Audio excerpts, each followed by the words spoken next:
আজ মেয়েটির বিয়ে। মহা ধুমধামে চলছে সব আয়োজন, চারদিকে উৎসব। মাগরিব নামাজের পর তাকে মেকআপ দেওয়া হলো, সুন্দর সাদা বিয়ের পোশাক পরানো হলো। এই করতে করতে এশার আজান হলো। তখন তার মনে পড়ল তার অজু নষ্ট হয়ে গেছে। সে তার মাকে বিষয়টা জানালো।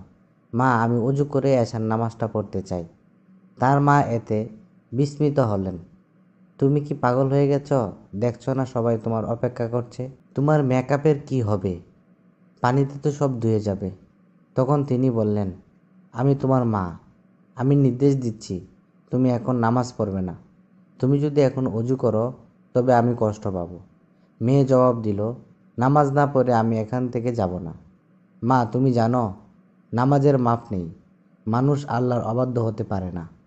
তার মা জবাব দিলেন, মেকআপ ছাড়া তোমাকে দেখলে মেহমানরা তোমাকে নিয়ে কি বলবে?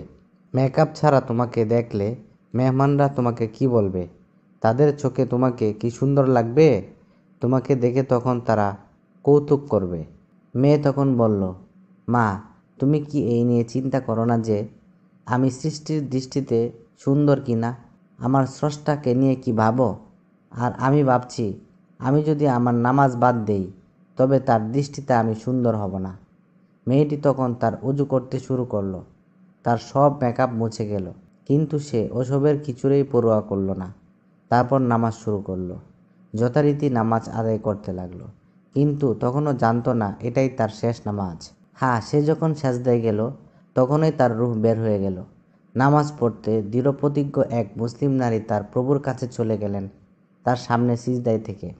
তিনি নামাজকেই সবচেয়ে বেশি গুরুত্ব দিতেন। মেয়েটি চেয়েছিলেন তার রবের কাছাকাছি হতে, আর নামাজেই রবের সবচেয়ে কাছাকাছি হওয়া যায়। কে তার চেহারা নিয়ে সাজুগুজ নিয়ে কি বলল সে তার পরোয়া করত না। তার ভাবনা ছিল আল্লাহ তাআলা তার সম্পর্কে কি ভাবছেন। সব মুসলমানদের চিন্তা এমনই হওয়া উচিত নয় কি? এই সত্য কাহিনীটি বলেছেন শেখ আব্দুল মহসিন আল আহমদ। ঘটনাটি ঘটেছে সৌদি আরবের রাজধানীর আভায়। তবে তিনি মেয়েটি বা তার পরিবারের পরিচয় প্রকাশ করেনি। সম্পূর্ণ ভিডিওটি দেখার জন্য সবাইকে ধন্যবাদ। এই গল্পটি যদি আপনাদের হৃদয়কে প্রভাবিত করে নামাজের দিকে, তাহলে সবাই এই ভিডিওটিকে আপনার বন্ধুদের কাছে শেয়ার করে দিবেন।